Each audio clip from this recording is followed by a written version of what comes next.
2, 1.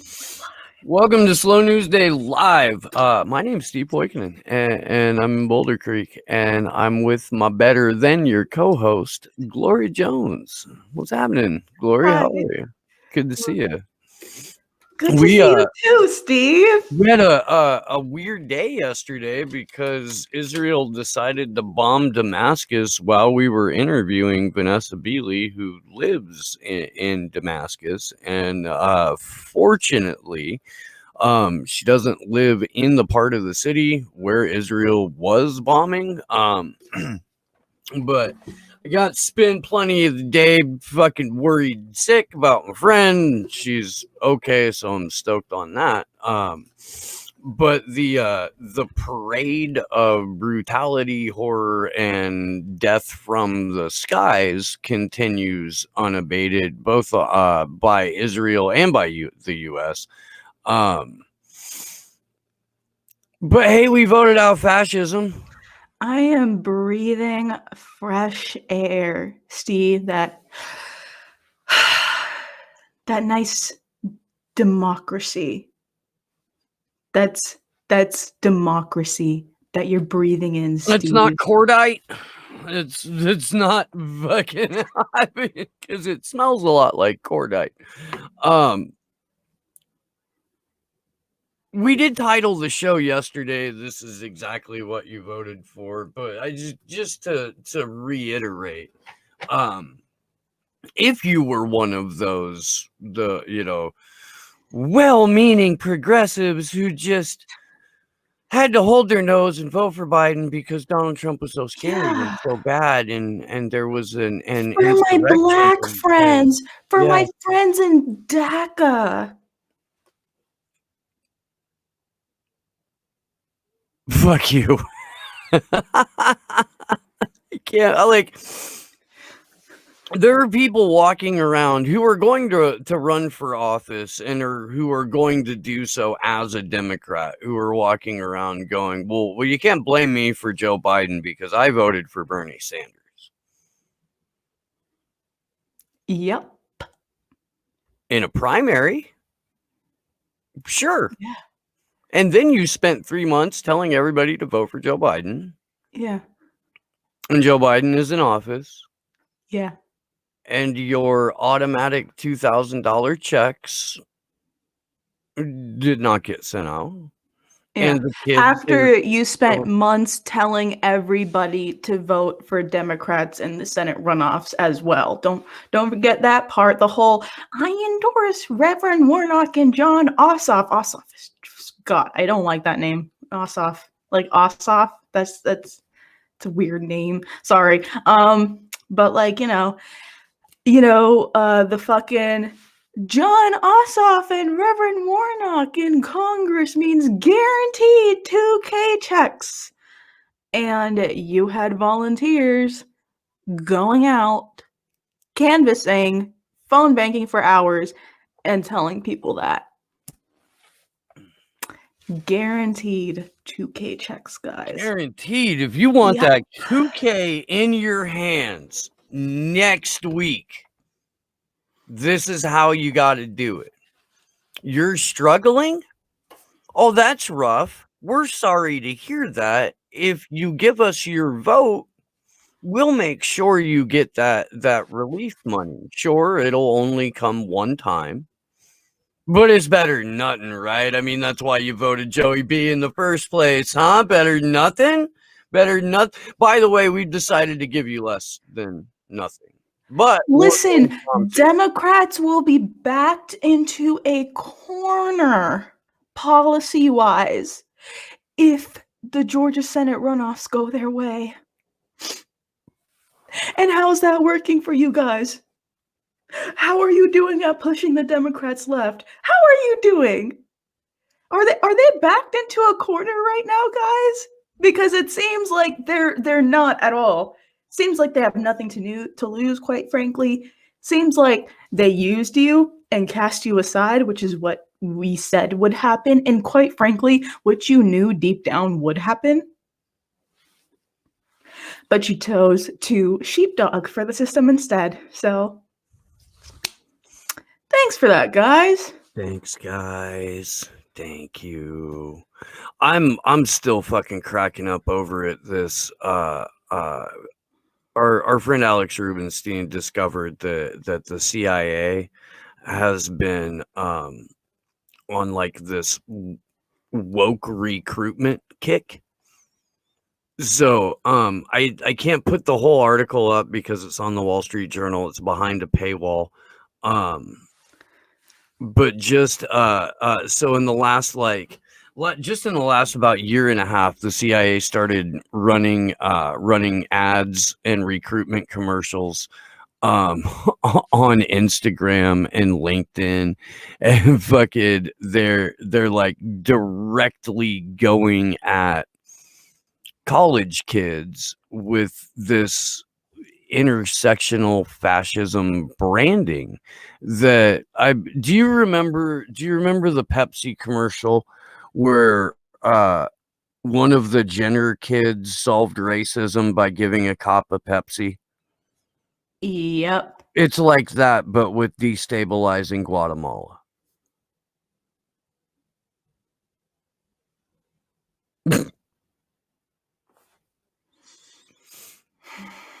You're a college kid. Yeah. Does the CIA openly recruit at your university? I mean, yeah, but also they don't have to as long as the international relations major exists, because that already like subtly sheep herds people into becoming like a fucking CIA agent anyways. But at the same time, yeah, they do recruit. It's slowed down because of the pandemic. Now we only get emails, but they're lurking. And I've never been approached by a recruiter, which is disappointing to me because I really want them to try. It's do. like being the one unmolested kid in your Catholic school, huh? Not really. What didn't I have? Why didn't the priest find me attractive?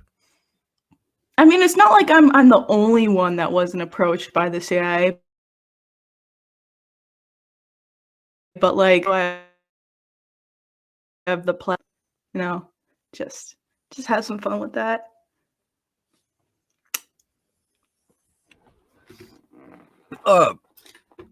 The reason that we're mentioning this is because on that same thread, there's a hilarious clip of former CIA director John Brennan. And we're gonna pull that up here real quick because I want you guys to get as much of a kick out of this as I did. Could we go to that, Sleepy Joshua? Or is he not back from his cigarette yet? Oh, yeah, the video. Base God, Tech Ninja. Let's go.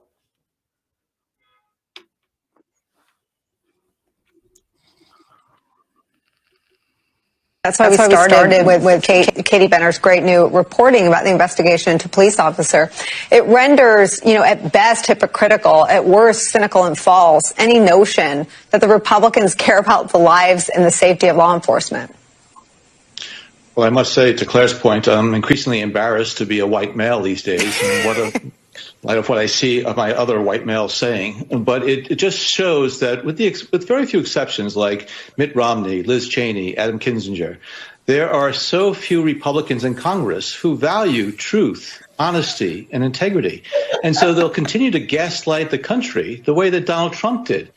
And the fact that this has such security and safety implications for the American public and for the members of Congress, again, as Claire said, it is just a disgusting display of craven politics that really should have no place in the United States in 2021.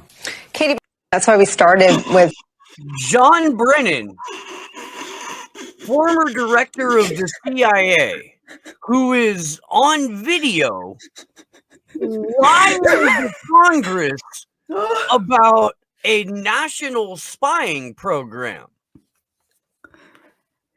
is How tired of your ashamed gaslighting. are you, white man? Tired of your gaslighting bullshit, Congress. John Brennan is tired of it.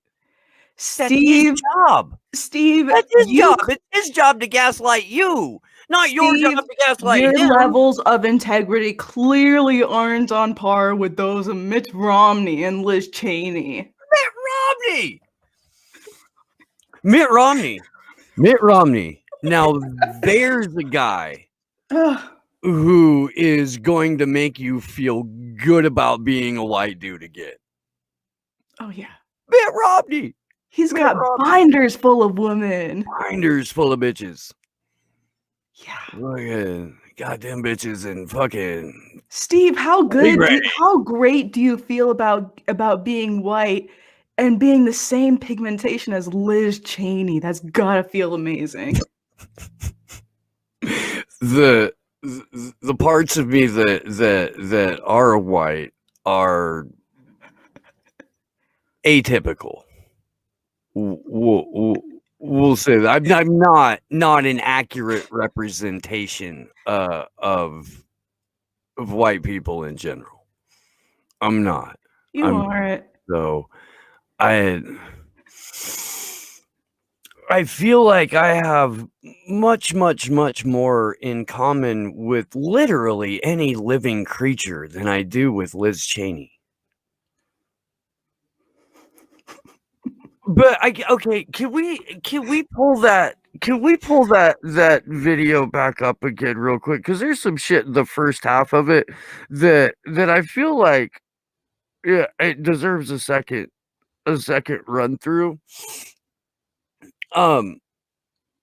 White male saying, but it just shows that with the That's why we started with Katie Benner's great new reporting about the investigation into police officer. It renders, at best hypocritical, at worst cynical and false, any notion that the Republicans care about the lives and the safety of law enforcement.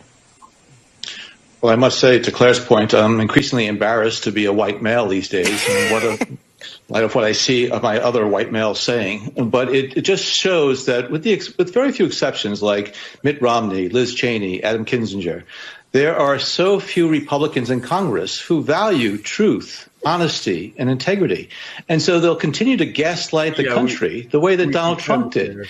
And the fact that this has such security and safety implications for the American public and for the members of Congress. John Brennan, as Claire said, ashamed to be white with the exception of Mitt Romney and Liz and Ed Kinzinger. Do you remember who that is, Jones? That's the guy who was on the Davos panel that was like, I voted to impeach Trump and I don't recognize him as a legitimate president and just give me the balls of Barack Obama so that I may rub them on my face. Please bring me Obama's balls. I must bathe in them. And fucking, he's Brennan's model Republican. I know. Listen, if you were like, I can't get over that first statement. I'm ashamed of being a white male with the exception of Mitt Romney. Mitt Romney!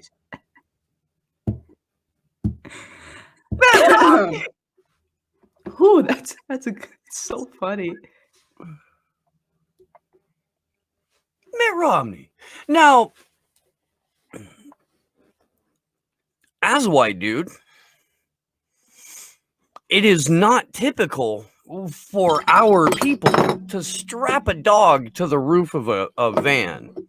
No, nor is it typical to have magic underwear or a grandfather that got kicked out of Mexico for being a polygamist or the binders full of women thing is pretty atypical too. I gotta say, man, like I as far as like political gaffes, probably not up there with an average day in the life of Joe Biden.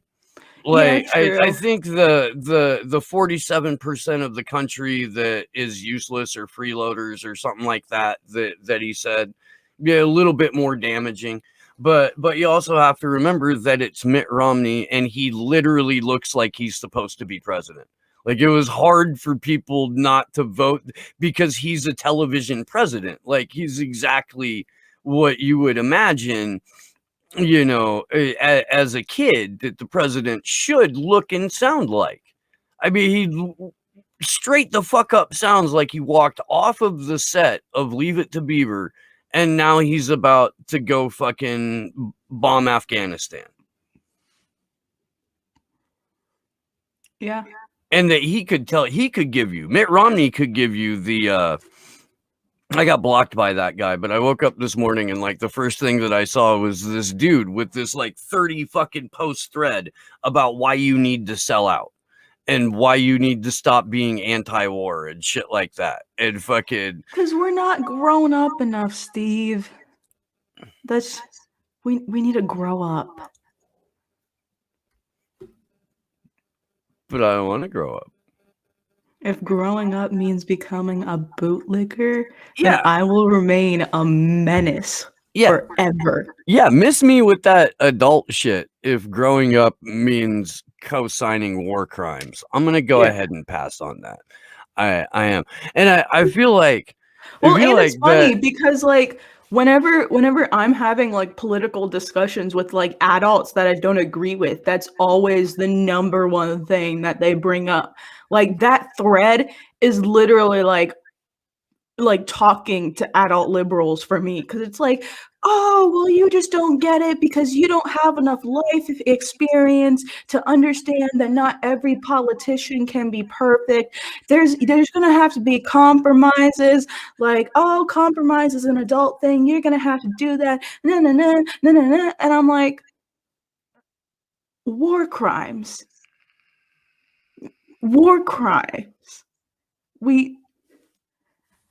I'm sure, I'm sure that being against war crimes isn't something that's attributed to my lack of life experience or my lack of age, you dickheads. I kind of want to play that dude Marcus Flowers' campaign commercial. Did you guys see that? You know what? I just put it in the element chat. Before we get into like Dodger Stadium and fucking the rest of the shit, because this is a Democrat running for office right now. Like, this is a brand new campaign ad for a liberal. I just want to kind of leave it there. Yeah, I saw your tweet, but the thing is it's one of my default settings to not trust a Democrat wearing a cowboy hat. So I kind of just saw that and was just like, nope. He's gonna get in a fucking bomber and fly it to Old Town Road. That's what he's gonna do.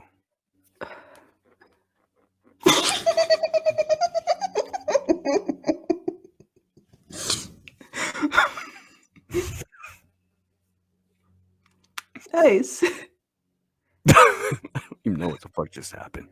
Can you share it? Or is Josh here? Okay. I dropped another tweet in the element.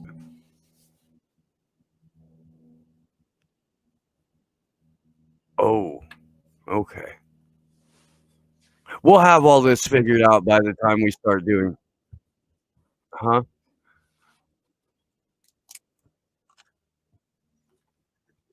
Bro, I can't. I every time I do a show, there's like 5 people that are like, "Oh, Steve's on. Let's flood this motherfucker with texts right now." Like 3 people that I haven't talked to in fucking months will decide to call me, and my boss will call me and shit like that. It's like, okay, all right, I'm that dude. Sure. I mean, I will see if I can. And so to kind of set this up just a little bit better too, the guy's name's Marcus Flowers, running for Congress in Georgia. He's trying to unseat Marjorie Taylor Greene. Marjorie Taylor Greene, of course, ran afoul of the Democrats in 2021 because of a Facebook post she had made in 2018. And because of a Facebook post she had made in 2018, she was no longer allowed to keep her committee appointment in 2021 because we live in a fucking cartoon. Now, Marjorie Taylor Greene may be batshit fucking crazy. I don't know. I don't. Never actually talked to her. But the way that she got done by the Democrats for like a pretty stupid post that was fluffing Q, you know, like I think out of all of the nonsense conspiracy theories that both parties have been pushing for the last couple like 4 glories years. maybe. 4 glories. Are we gonna do this? That's how we're okay. Yeah. So for roll tape. This is Marcus Flowers running against Republican Marjorie Taylor Greene, Democratic candidate.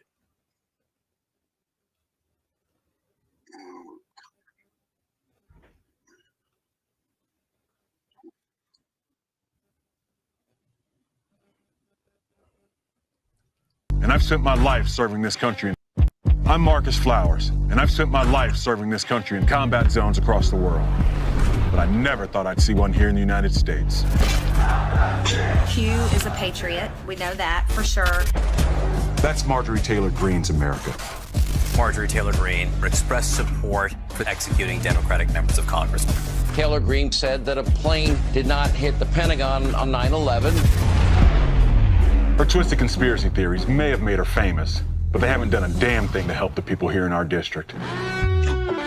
Now I'm running for Congress because Georgians deserve better. Better health care, COVID relief, and real representation. My childhood wasn't easy.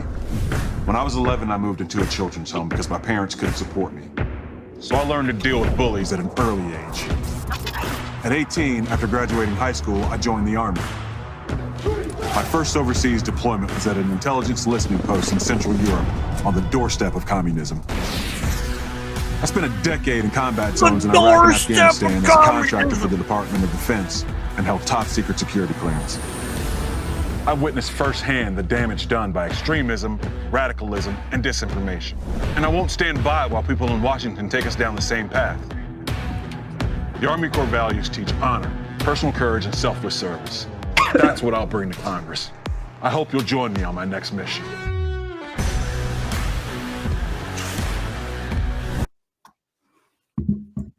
So he seems nice. Can we unpack that for a minute? He's seen the dangers of misinformation at home and abroad. My first deployment was at a CIA listening station on the doorstep of communism. Damn, in commies. 2010, 2009, 2008. Let's say it was 2005. Let's give this guy the benefit of the doubt and say that his first deployment at an intel listening station. And remember that he's got top security clearance and is also running for Congress. Let's say it was in 2005. On the doorstep of communism, he's at least a quarter of a century removed from even like a semblance of the Soviet Union, which by the time it was crumbling in 89 would have a shell of its former self in the first fucking place.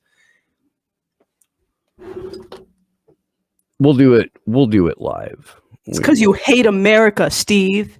We'll do it live. Marcus. There's like Flowers. 3 people in the chat that'll understand what I just did.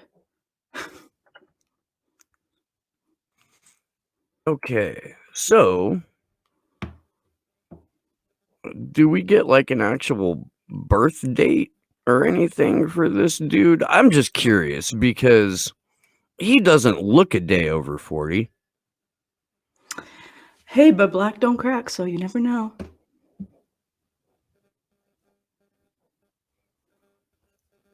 Do we have a birthday Oh my god. for him? No, I'm not fucking finding it. Oh. Brilliant. No, I accidentally clicked on a fucking company called Marcus that sells flowers. I was like, wait a minute. Steve. It came up first. You have better What the fuck research ever, skills man. than that, Steve Poikinen.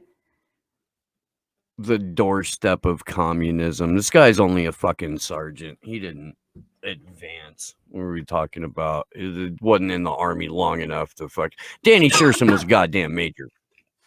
Yeah. And Danny looks like he's like 12. That's true. 12 with 1,000-yard stare, but 12. Yeah, no, the doorstep of communism. Are you fucking kidding me? Do you see what these fucking shit libs have to do in order to try to get elected? Not just in general, but in Georgia. They're going to put a fucking spook. Oh, and notice how he glossed over, like, he didn't actually spend any time in Afghanistan as a soldier. He spent those 10 years in Afghanistan as a contractor. Yeah. Gotta love the CIA Democrats trying Like I to... said, never trust a Democrat in a cowboy hat.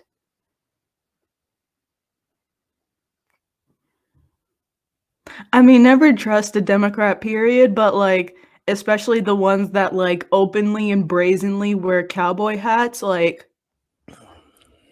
yeah. That's on a different smoke that you just don't fuck with. Yo, dude, I mean, this is what we're gonna have. It's early.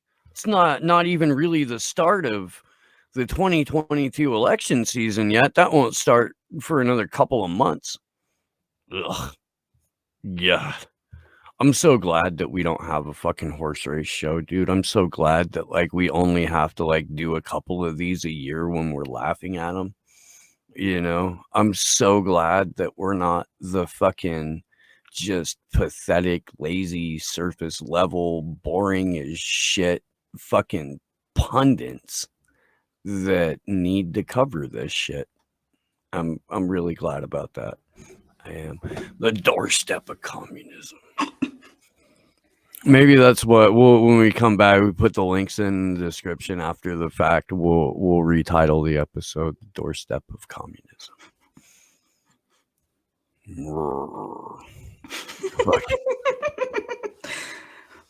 What the shit? And you just know progressives are going to tell people to vote for this man too, because Marjorie Taylor Greene is just too bad. Yeah. So real quick before we get into the Dodger Stadium stuff, March 17th and March 18th, Clovers for Assange. We're going to be holding 2 days of events in Washington, D.C. Please come if you can. We start at noon on St. Patrick's Day. We're hijacking a holiday for Julian Assange in the future Yes, of investigative sir. journalism and the proliferation of a free press and free speech. Start at noon at the Fox and CNN and I think C-SPAN building. Or sorry, Fox and NBC and C-SPAN marching to CNN, and then the Fox censorship protest will be meeting us, and we will be together marching to the Google building. I really do think we need to start taking it to our fucking tech overlords as much as we need to go after the government, because our tech overlords are the government. And we've been fundraising for this. We were doing it on GoFundMe. GoFundMe fucked us. So today we had to start a new fundraiser. It's through Go Get Funding. So I'm gonna open up that, and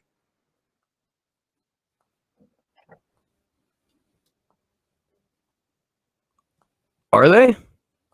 Or are we trying to go through and pull it out through a different bank account? I know we can't. Okay. So whoever donated to that will get refunded. Okay. Sorry, man, I've been like busy all day. I have not really looked at that chat at all. But there that is. You're right, Anthony. Steve will forever be the legitimate interim president of these beautiful United States of America.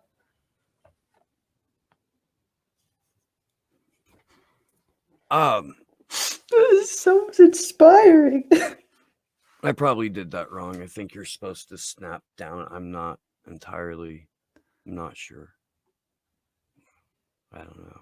I fought on the front lines of the drug wars. I'll do the Attack on Titan salute. Dedicate your heart. Okay. That's way less funny than the fucking picture of, or I'll remember when fucking Ruth Bader Ginsburg and fucking oh god, what was it, Chadwick Boseman? What about them? When they died, and they did that fucking painting that was like Ruth Bader Ginsburg doing the Wakanda Forever thing. No. Because that's how No. How fucking okay. No, you just set me off. How fucking dare you, pieces of shit, defile the legacies of the Black Panther and Kobe Bryant by putting them in fan art with an anti-indigenous, anti-black, anti-person, centrist judge. Okay? I don't care how much you like Ruth Bader Ginsburg. You don't put that lady in the same league as the Black Panther and Kobe fucking Bryant. Okay? Fucking like okay, so you can do the fan art, like that little shitty fan art that had like, you know, like what's his face, John McCain and Ruth Bader Ginsburg looking down on Joe Biden and Kamala Harris with such pride. You can do that, but don't bring these bastions of culture into your little shit. Okay? Okay. Big shout out to the Convo Couch and the Rock Band chat. Thank you for the tip. Oh, hi fam. Thank you for the Super Ray. It's always appreciated on Slow News Day.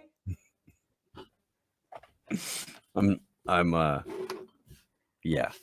Hey kids. We'll see you here in about an hour-ish, I think.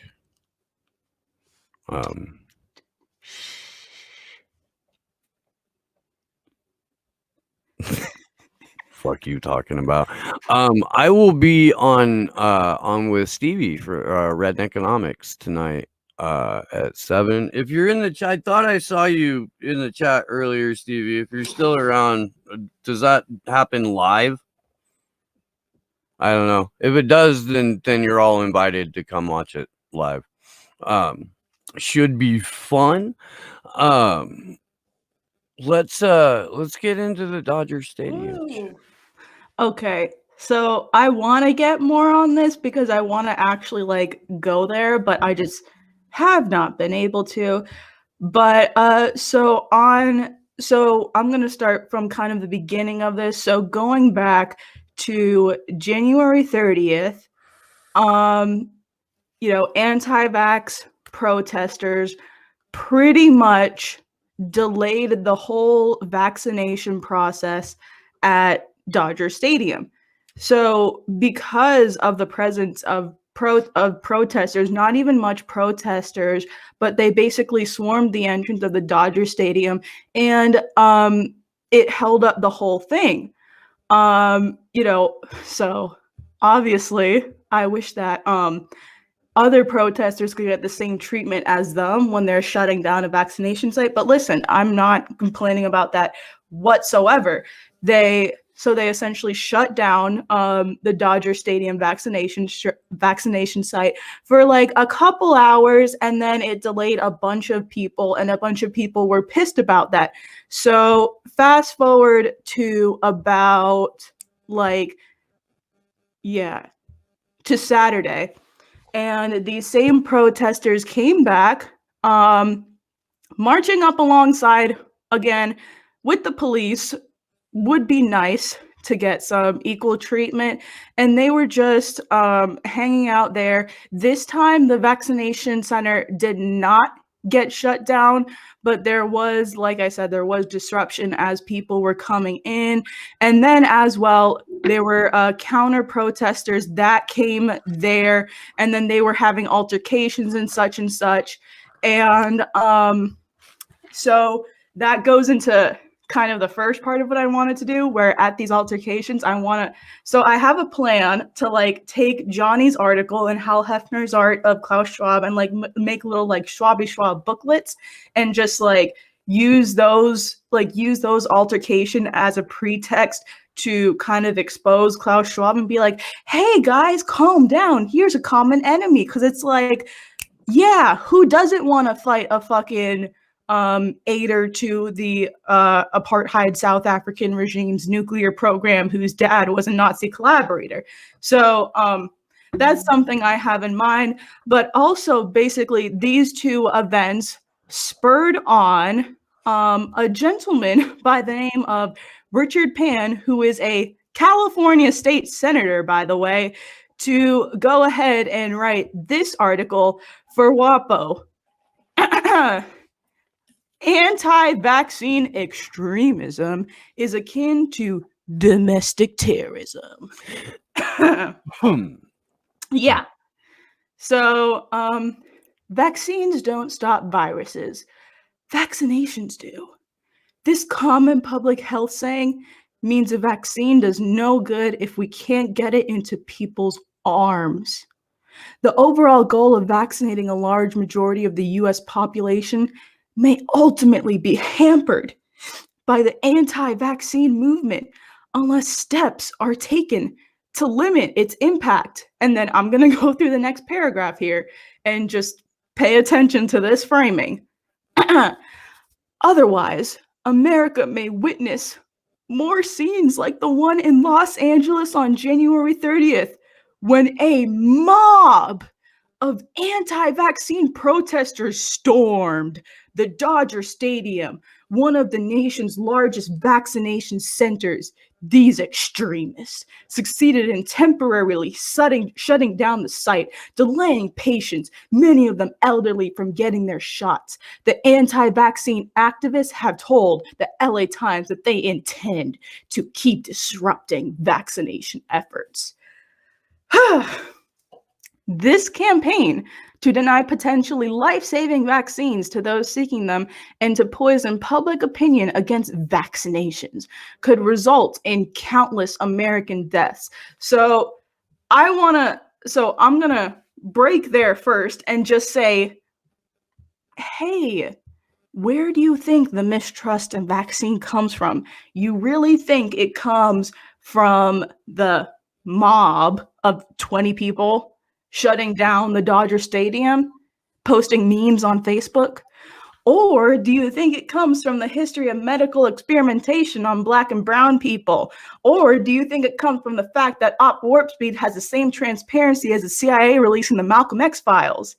Or do you think it comes from the fact that Palantir was contracted as a part of Op Warp Speed? Or do you think it comes from the fact that ATI, a defense contractor, was used to help dole out the contracts for Warp Speed? Or do you think it comes from the fact that Big Pharma has literally profited off of the opioid crisis and now they're suddenly begging people of color to take their vaccine? Just ideas. So, back to this wonderful, insightful commentary from our good California state senator. Public health officials, police, and fire departments must join hand with a common goal of securing vaccination sites for patients. But like the virus itself, anti-vaccine extremists are crafty at finding new ways to threaten people. Disruptions are possible anywhere vaccinations are being administered, at sites large and small, even at pharmacies, just as anti-maskers have harassed employees and customers at stores. Laws need to be strengthened to deter such actions. We can still honor the First Amendment and make sure people have access to vaccinations. Laws have been in place for years, creating buffer zones to distance protesters from abortion clinics. Legislation that has withstood plenty of court challenges. LA is planning such a zone for Dodger Stadium. A major weapon of anti-vaccine extremists is the ability to organize disinformation campaigns on Facebook and other social media. Corporate owners of these platforms can moderate and close down groups that promote disinformation and endanger lives. Why don't the company treat anti-vaccine activists the same way? Oh boy. Oh boy, oh boy, oh boy. Right? Yeah, I'm gonna do another break there before finishing off the article.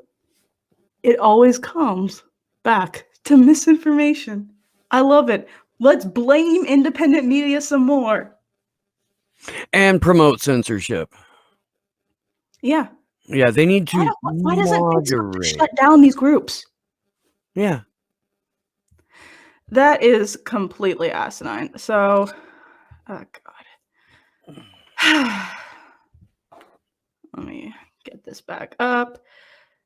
I don't underestimate the backlash from anti-vaccine protesters that awaits anyone who tries to rein in their poisonous efforts. When measles hit Disneyland in 2015, one sad result of a sustained misinformation campaign against the measles vaccine, I wrote a California law that abolished non-medical exemptions for vaccinations required for school enrollment. Thanks for that, you fucking dickhead. Piece of shit. We needed to restore community immunity to measles, and that was the best way to achieve it. Because I sponsored the bill, I was attacked and continue to be harassed by these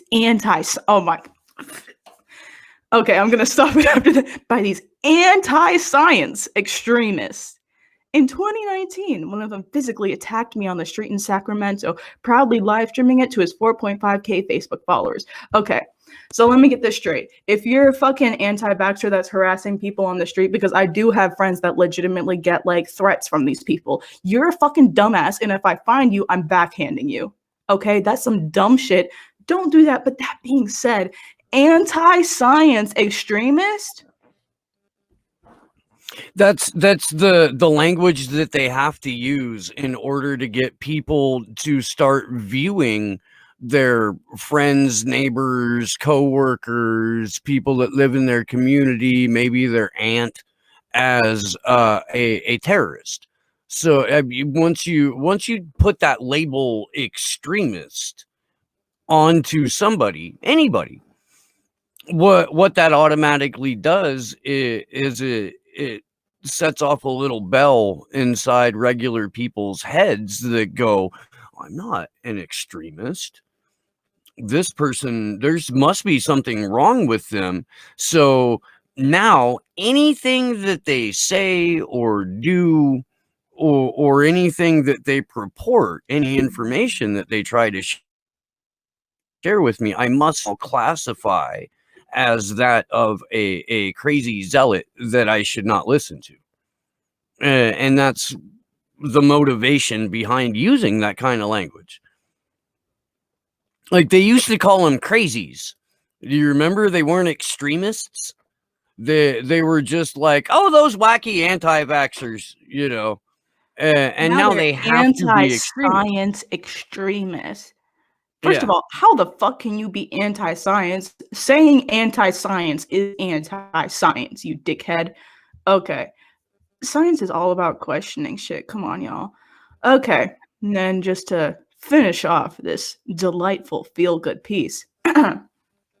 Beyond legislation, government must better educate people about how vaccines benefit the entire community.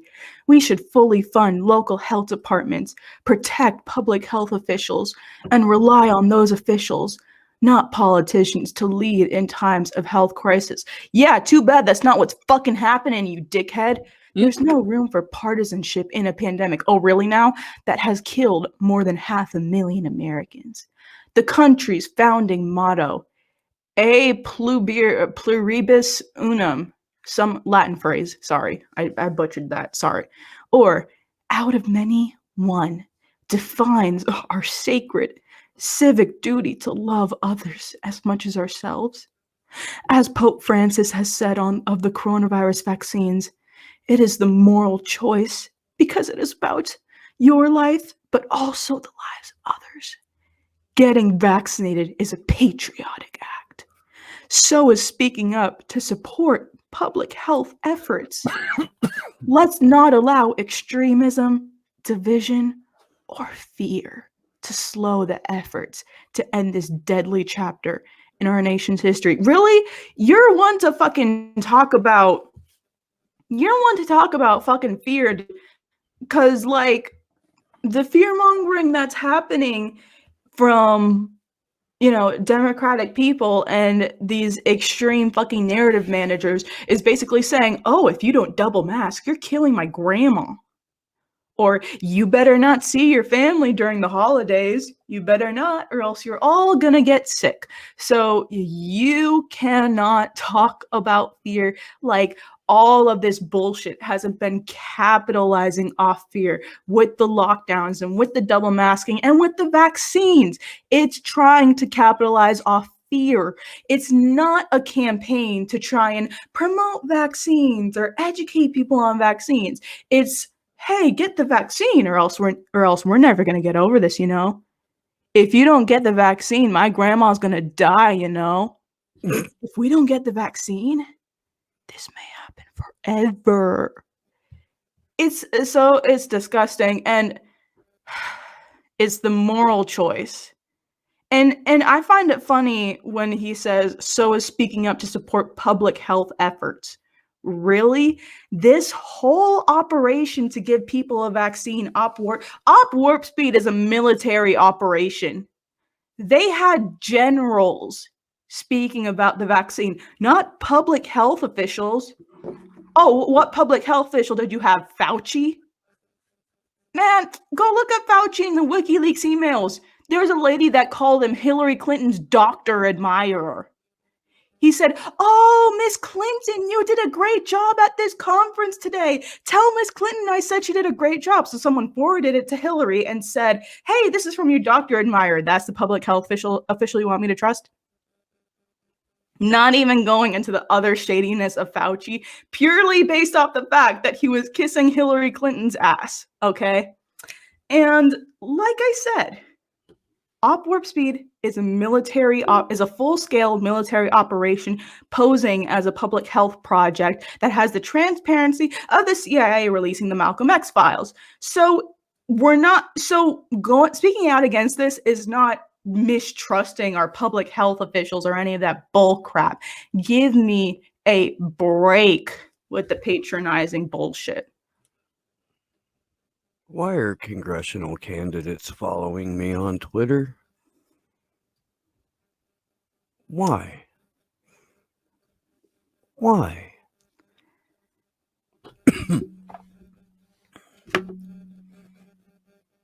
I'm never going to understand that. Like, if you've got a blue check because you're running for office, why the fuck would you follow this show? We're not going to help you get elected. We're not going to help you fundraise. I'm not going to wear your shirt.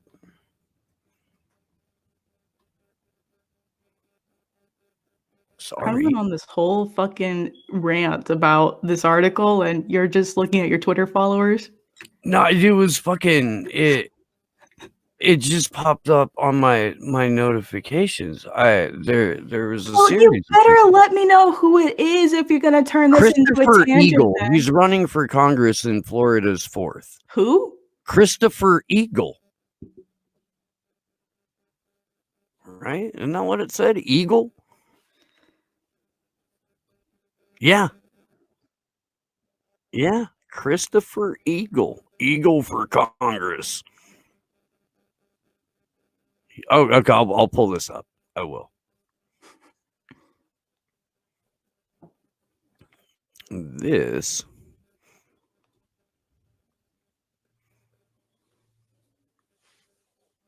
is Christopher Eagle. He is a father, an author, a golfer, a partner, and chief digital officer at Seltzer Works. A former congressional candidate, House Representative, Florida's 4th District.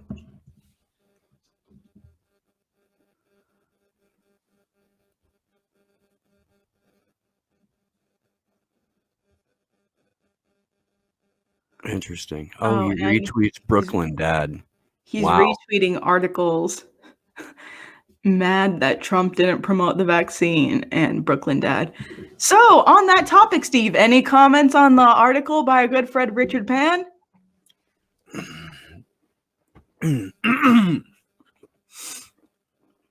When you start to view like giant swaths of the country as domestic terrorists for what they think or what they do or don't do to their own body, because let's be honest, if this is really about the vaccine, which maybe he is that brainwashed, maybe he really does think that something that won't treat the virus according to the manufacturer, but will only treat some of the symptoms, maybe according to the manufacturer, where we, the general population, are the experimental group, that we're the stage 3 group that nobody fucking signed up for, that there's no informed consent for, that there's no public debate for. That thing. He's saying that if you disagree with being the involuntary experimental group for this vaccine, that you are a domestic terrorist, but not the people who made you part of the involuntary experimental group. Fuck you, Richard Pan.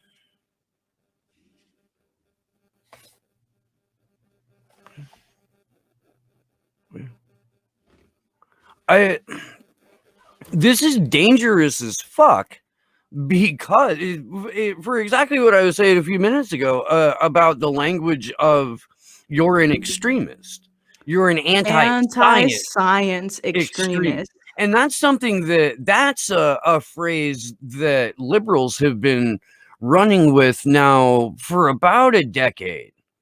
Right when they really started pushing the global warming, or no, I'm sorry, the man-made climate change shit, the shit that we all have to do, and we all have to pay more money out of our pocket to buy things for, and we all have to or they keep trying to hit us with carbon taxes and shit like that the end users have to pay for, but the people responsible for doing the actual poisoning of the planet not liable, not responsible, don't have to cough up any out of their own pocket, nor is the military addressed, nor is geoengineering addressed. There's a number of things about climate data that I've got questions about.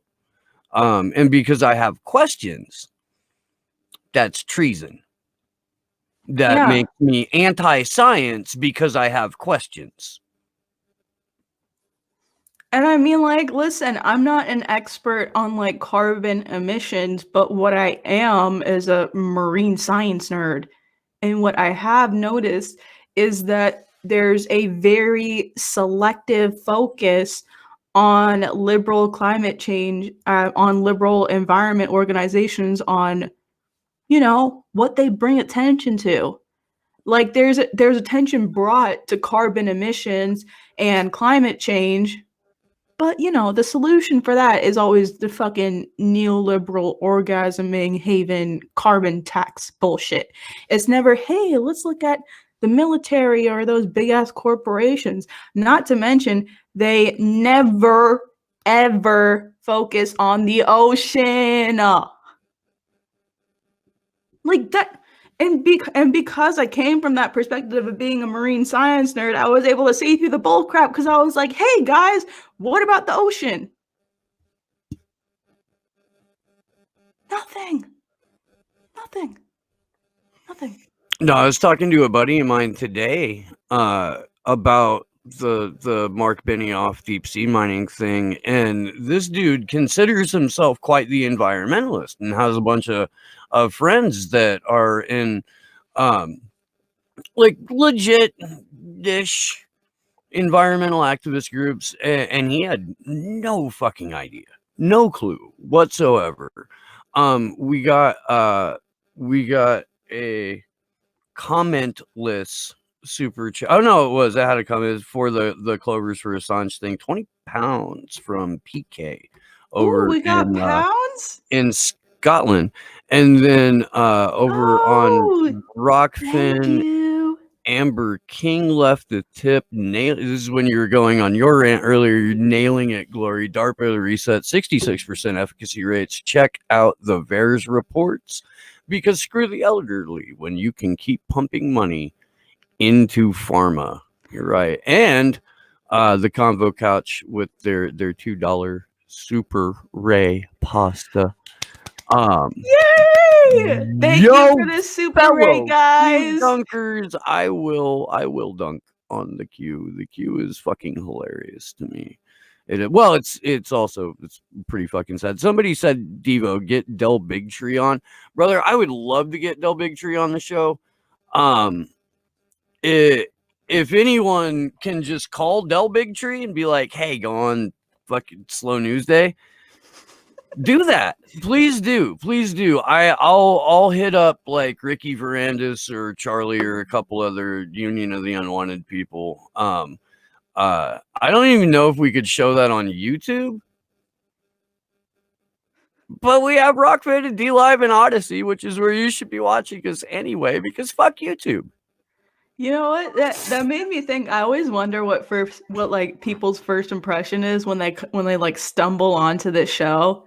They're like, oh, like a political live stream? Okay, I'll watch this. And then you just see fucking like 20-year-old awkward ass fucking black woman with fucking old stoner looking white guy, and both of them got like fucking colorful ass backgrounds, and we're just flicking off the national security state. I always wonder. Right? No, me too, man. Me too. Me too. Because like Fee's called us a fucking like unlikely but perfect pair like 17 times now. So why? That's awful flattering. It is. It is. I don't know what's unlikely. I guess if you're like, oh, okay, there's fucking,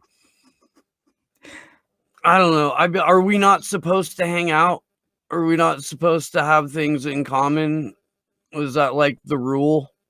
I think the point of that was like we work well together, but like you wouldn't expect us to be on stream together to begin with. But it works. Okay. I mean, dude, I'll take it.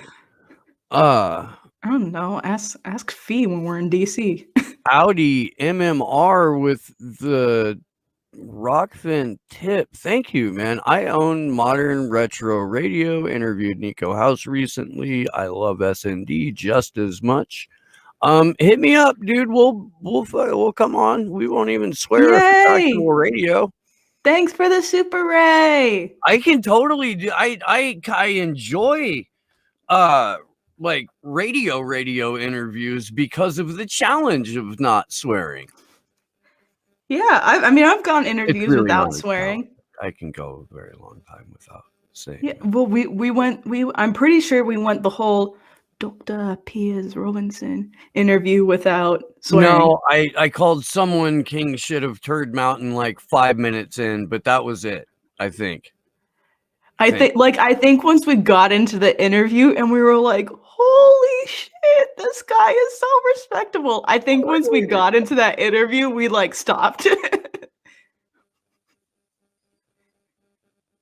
They dragged his group in was it the BBC article that Bealey was talking about yesterday? That was that really interview got pegged by YouTube. Fuck, we were on a lot yesterday. Yeah. A lot. Hey, if you didn't know, if you didn't see it, yesterday, for like the better part of 3 hours or more, Glory and Lubers and I spoke with Australian whistleblower and wonderful human being, David McBride, on Anonymous Bites Back. It was and against the legal advice of his attorney's interview. And I think he was saying he wanted to do it again too. Yeah, he's chatty. But he broke down in just incredible detail the processes by which the cover up occurred around what he was trying to blow the whistle on. Just how hectic the process is to negotiate when you're trying to do it through the system, because that's the thing that makes like McBride's story a little bit different is that even when he's blowing the whistle on these criminals, he's still like an army man and a lawyer and like wants to believe in the system and the law and all that shit. Like he hasn't totally lost that yet.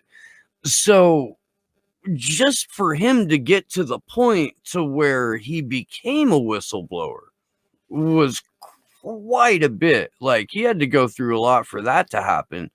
And I guess just the bubble that he had been in for his whole life and being like a relatively, successful human being and on top of it and having a lot to lose. Just I don't know, dude. It to me, at least, it makes the story a little bit more compelling.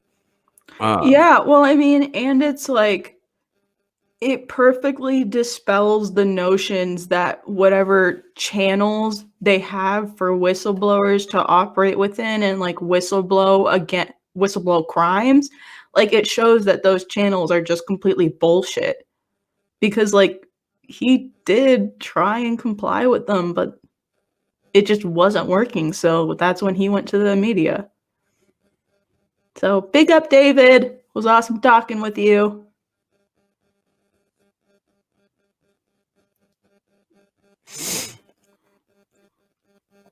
And big up Mark, too, because he was on as well, and I think he's in the chat. So, Glory had me fucking dying, dude. Dying. I had to mute. I kept I would accidentally go back to the chat with the fucking picture, and then I had to mute again. But like, just like nothing. Glory's like, yeah, David sounds like the type of guy that fights mechanical space sharks in his spare time with a flamethrower. With a flamethrower. I'll share the picture I sent with it too.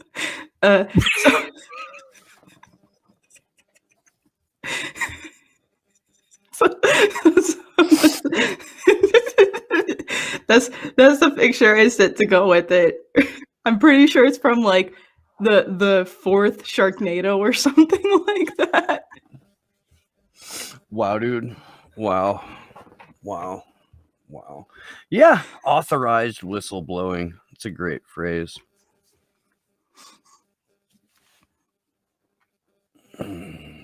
I know, right, Lubers? That could be him. That could be him fighting that space shark with the chainsaw.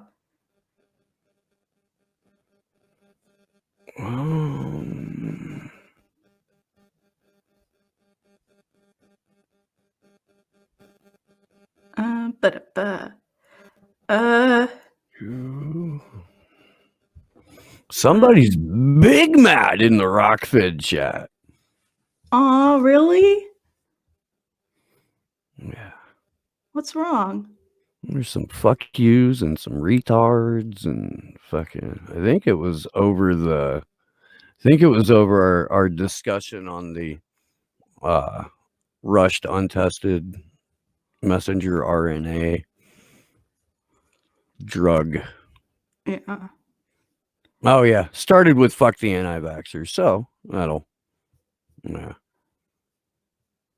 Oh, and now there's big pasta's in there, or back in there.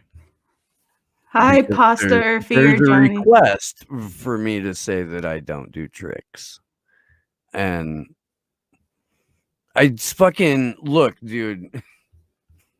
We've talked about this. We have, and you know where I'm at. You do. I mean, I'm not even a fucking anti-vaxxer. Like I played sports for most of my life, so every time I got physicals, I would have to get vaccines, but like I'm not taking this fucking shit. It's just, and I got COVID too, and I got over it like it was a fucking average cold. It's just like pretty sure I had it last year or in 2019, like October, November, something like that. Was laid up for like 2.5 weeks. Felt like absolute shit for a total of 2.5 weeks. Went to work for, probably the last week and a half of that, but was laid up for like a solid week. And at no point, I mean, I don't have like health insurance or anything like that. So at no point was I like, oh, I should go to the doctor. It just didn't. I couldn't go into work. Yeah, I couldn't go into work because like they wouldn't have let me in because like with athletes, they test you like every 3 days. So like I literally couldn't go into work. But I mean, I didn't. Only thing I took was I took an aspirin when I got the fever, which only lasted for a day, And then I took vitamin C gummies. Vitamin C gummies that had extra vitamin D and zinc. So that's my vaccine. Chewies, that's my vaccine. I mean, dude,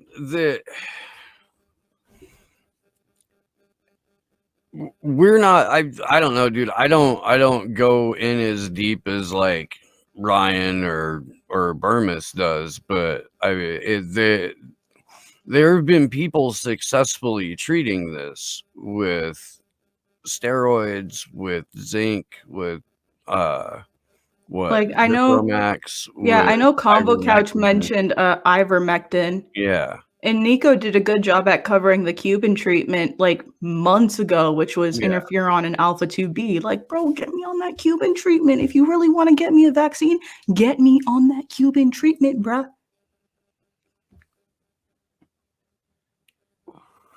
They were talking about how like it's either, I think Russia has the most popular vaccine in the world currently, or like most widely distributed in the world. And there was oh god, it was like Forbes or Business Insider or something that ran an article that was like, the Russian vaccine is creeping through the global south. Didn't you guys want people to get the jab? You're big mad because people aren't getting.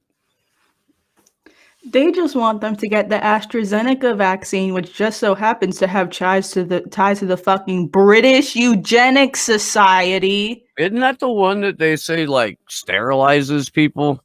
Or is that the false AIDS positive one? Or false HIV positives? I don't want to spread medical misinformation. It was false HIV positives, not false AIDS positives. Yeah, I mean, I'm not sure about that part. I just know that our great friend Whitney Webb did a great article and did a great job breaking down on how the Oxford AstraZeneca vaccine manufacturers have ties to the fucking British eugenics movement. Mm-hmm. Yeah. And that's the vaccine that they want to give to the global south. 'Cause it's cheaper. And like the global south handled the whole virus better than the West to begin with. Like, they don't want us in there, guys. They don't. They don't want the West in there. They don't want the West or their vaccines. If they want any vaccine, it's probably the Cuban or the Russian or the Chinese one.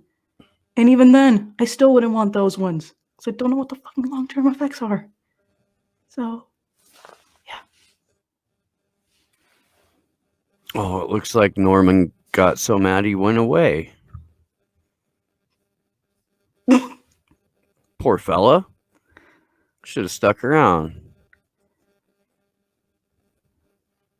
Might have learned something. Aw. Do you think that's what happens with Kevin?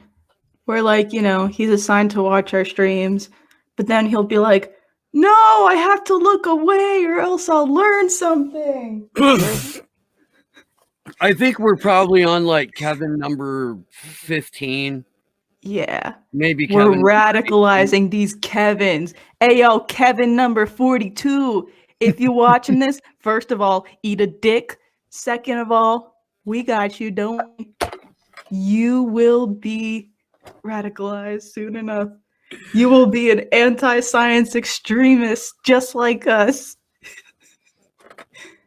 Here's the thing, Kevin. We just spent like 3 hours yesterday talking to a whistleblower who went into great detail about like the process that led him to finally, you know, crossing the Rubicon, as it were, going to the media with his information, because he tried all of the official channels, tried to do everything right, tried to do everything by the book, and the organization he worked for, in this case the Australian Army, It wasn't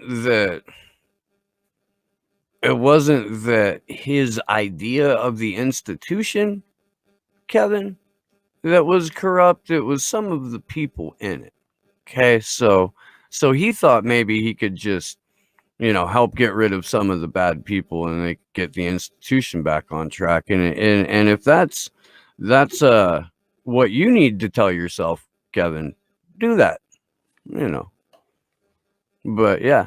See, Blow that whistle, Kevin. make sure you have legal representation. You don't have to necessarily take their advice, but you do want to retain counsel before you become a whistleblower, just so somebody's there to make sure that you get bailed out. Yeah. Get a lawyer, Kevin. Blow that whistle, and then we got you, okay? All you gotta do is blow that whistle.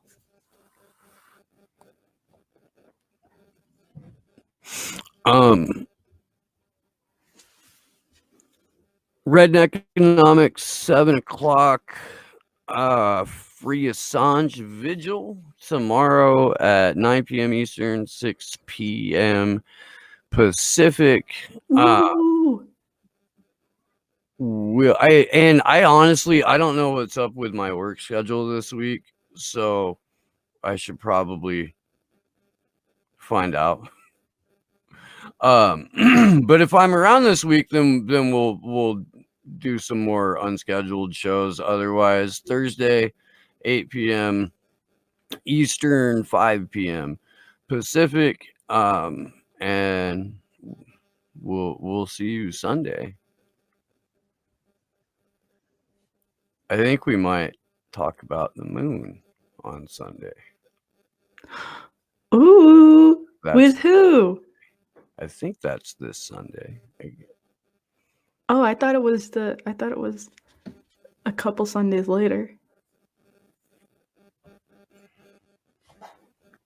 Are we talking about the astrology guy or?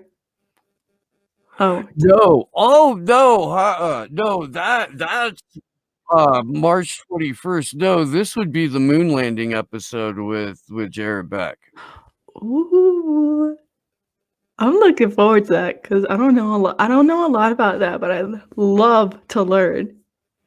And I do. So we've talked about it a lot. We've had Whitney on and she's talked about it extensively. But the National Security Council branched out a little bit, and they now have a National Security Council on artificial intelligence. And former Google CEO and Alphabet board member Eric Schmidt is on the NSCAI. Lots of horrific and shady shit that is going on in that sphere. They just completed their report. It's like 16 chapters or some shit. We're going to be digging into that this week. So we will definitely be doing a show or 2 or 3 on that over the course of the week. So I'll probably tweet that out, throw it in the description, or throw it in the Discord or something if somebody wants to just dive right in there too, man. I'm sure it'll be a delightful read. Yeah. Nice, lighthearted, feel-good story. Yeah. SlowNewsDayShow.com. Yay. Full archive. A good chunk of the Assange vigils. Eventually more stuff. We have a Discord. You're welcome to join it. It is discord.slownewsdayshow.com. Thanks, Josh.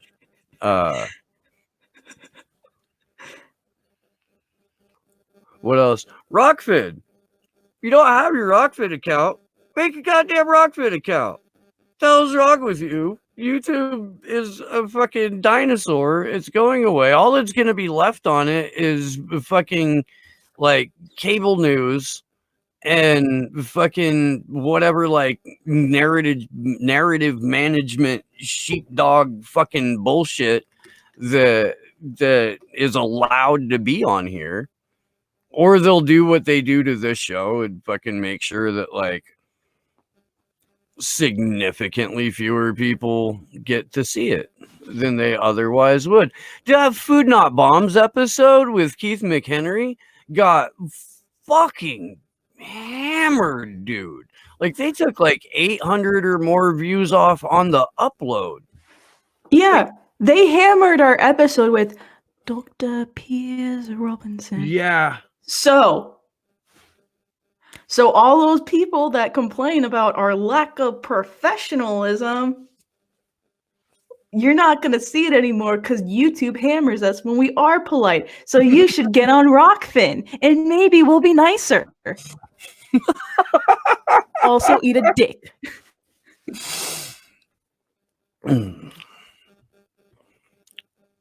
Should put that on a t-shirt. Like glory, cartoon glory, be like maybe we'll be less abusive towards you if you join Rockfin. Eat a dick. Yep. Yeah. A sack of flaming hot dicks. So the Rockfin account is free though, and if you dig what we do and you'd like to support the show, you can do that by getting a Rockfin account. It's $9.99 a month. You get all of our premium content. You get everybody else's premium content. It is not and it'll like make us Patreon. happy. I dropped our Patreon last week in kind of like a solidarity move with Last American Vagabond because Patreon nuked his shit for medical misinformation where he read out a anti-science extremist that Ryan Christian Christian is. Yeah, anti-science extremism. Yeah. So they nuked his Patreon channel, and I've been like, I suck at promoting the show. You guys know that. When I have mentioned that we had a Patreon, it was to ask you to not sign up for it and to stop supporting me there and to support the show over on Rockfin. Been saying that for about a year now. I think I got the Rockfin channel in like April. At any rate, the Patreon's gone. If you would like to support the show, Rockfin's probably the best way to do it. There's a couple other ways. There's a PayPal and a Venmo and shit like that. If you need the link for it, let me know. And otherwise, what you got, Jones? March 17th and March 18th. Come through. Free Assange protest, and then on the 17th, after our Free Assange protest, we have the Fuck Censorship Rally. That's gonna be awesome. Come hang with Scoop Gang. And then yeah. Anti-science extremists. We are. Yeah. That's what I got. Big shout out to J-Tech, Man Like Sleepy J, Base God Tech Ninja, Josh. He's working on some shit, y'all, an events page for activists that's not pay to play, that's none of this verified bullshit. It's totally awesome, and I can't wait to hype it up even more.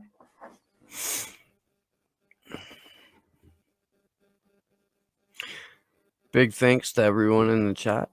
Thanks to Sleepy Josh on the ones and twos, to my better than your co-host Glory Jones. Much love to everyone over on the Rockfin. And for the people who watch on D Live and the people who watch on Odyssey and oh fuck, I forgot. We have a Twitch channel now. I wanted to see how long we could have a Twitch channel before we got thrown off, just for like talking about the shit that we talk about. So why not? I honestly don't even know if you can, like, I don't know. I'm not sure. I'm not sure what the fuck. I just wanted to see if how long we'd last on it, I guess. I don't know. But yeah, we have a Twitch channel. It's at Slow News Day Live. Yeah. I don't think there's an ABB tonight. I don't know. I'm pretty sure that they're usually just Thursday and Saturday, even though we were doing them like every day or almost every day last week. It's whenever the fuck they want to go live. Right. It's Thursday, Saturday, and whenever the fuck they want to go live in between. Right. So yeah. If they go live, then catch us talking shit on there. It's true. Yeah. We'll see you guys soon. Good luck to us all.